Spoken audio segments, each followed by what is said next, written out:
Hello and welcome to Drummer's Choice. I'm Nolly and today we're looking at a Mapex Saturn V Tour Series kit with matching snare. The Tour Series is the latest addition to Saturn V range and essentially is just an aesthetic update, giving you a few different wraps and being presented with a non-ported front head on the kick drum and coated single-ply heads on the toms. With the Tour Series kit you find the same maple walnut shells as the rest of the Saturn range, but with a more classic aesthetic you might find that it appeals to players that want to take advantage of all the modern fittings of the Saturn range without looking like a particularly modern drum kit. This particular example is in a very fetching black strata pearl finish, and we've got 22 by 16 inch bass drum, 12 by 8 rack tom, 16 by 16 floor tom, and a matching 14 by 6 snare. This particular kit comes in around £1,300 with an extra $320 for the matching snare. And here we've got a set of Falcon hardware that comes in at about £720 on top of that. Let's check out how it sounds and come back with some conclusions afterwards.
This kit was sent to us with a complement of Remo heads. We've got a coated ambassador on the snare, coated ambassadors over clear ambassadors on the toms.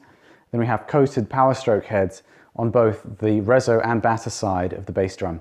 It did strike us that perhaps that reso head is quite thick given that there wasn't a port, but certainly it could be a really good choice if you were to put a port into that head. Sonically, we thought this kit had a fairly neutral character, perhaps verging on the warm side of things. Certainly not the most modern of sounds, yet it didn't seem necessarily to embody either a kind of rock or jazz sound, or we couldn't quite place what perhaps the concept sonically with this kit was based on the aesthetic. The rack tom immediately impressed us with a really great sound. Not much in the way of overtones going on, just a great resonance with loads of notes. It tuned up really quickly too.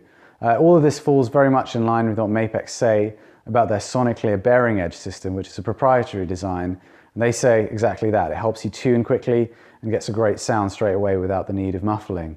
However, I have to say that we had a lot of difficulty with that floor tom. It seemed like pretty much no matter what we did to it, it just didn't seem to generate much note. It was quite dead. We tried tuning it every which way, and maybe it's to do with the stock heads that were on there, but in the interest of fairness, we're reviewing all these kits without resorting to changing out the heads. So it might well be this particular drum had an issue or the head had a particular issue. We just have to note that it wasn't the easiest time working with that particular drum. However, the kick drum was pretty impressive from the off. It had a great thump and attack. It didn't bloom quite as much as we expected when kicked hard, and we think this is because of the heavy reso head. Perhaps if you want to play it in an unported configuration, it's worth sticking a thinner head on there that's going to give you a bit more resonance. The snare was immediately impressive with a great crack. The rim shot sound was particularly cutting with this snare. It did sound a little bit boxy at some of the lower intensity playing, but nonetheless it was a really usable sound and definitely matched well with the rest of the kit. The Mapex Falcon hardware that we've got set up with the kit here is all of a really good quality.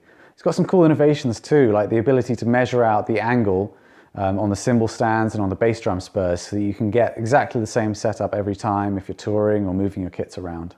To us, it's all really crucial stuff that adds up to a good experience when setting up this hardware. The only part of the shell hardware that was a bit of a letdown was the snare strainer. It felt a bit unassertive and noisy and plasticky to operate. However, we were really impressed particularly with the rack tom clamp, which is particularly heavy duty, and we feel has a lot to do with how resonant that rack tom was once we set it up on the stand. All in all, there's loads of great things to say about this kit. There were a couple of negatives too. That floor tom was definitely a letdown. The snare strainer wasn't up to that great quality. However, on the whole, there's no doubt this is a really great kit for someone that wants the Saturn sound with a classic look. I will say I'd love to see Mapex doing something that's a bit more decisively classic in terms of construction, to really aim a kit at that style. But for those players that already like how Mapex drums sound and simply want a more vintagey aesthetic, this could be just the kit for you. We'd be really keen to hear any thoughts that you guys have about this kit or the review in general, so go ahead and leave comments below in the video, and we look forward to seeing you next time at Drummer's Choice.